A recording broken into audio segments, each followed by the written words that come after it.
Last year, Benin enacted a very, very suspicious electoral law.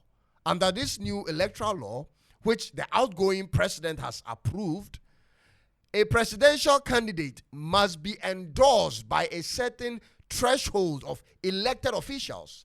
And those elected officials come from parliament, which they call deputies, or must come from chief executive officers of a municipality, which they call mayors, before the candidate can be on the ballot paper. Think about that. Do you see where the problem is coming from, ladies and gentlemen? Because in other words, it will mean that before you are approved by the Electoral Commission of Benin to contest for president, specifically for president, you must already have people or seats in parliament who will endorse you and support, and also get support from chief executive officers of a municipality. Their endorsement must come in before you can be on the ballot paper as a candidate for presidency.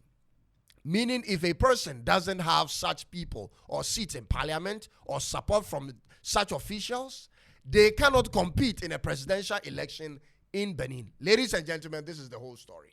And in the case of the bad main opposition party, which is the LD party, they needed 28 endorsements from certain MPs and officials. And they had exactly that number until the 11th hour for their submission. And one of their endorsers or endorsed parliamentarians pulled out. So the application was rejected by the Electoral Commission.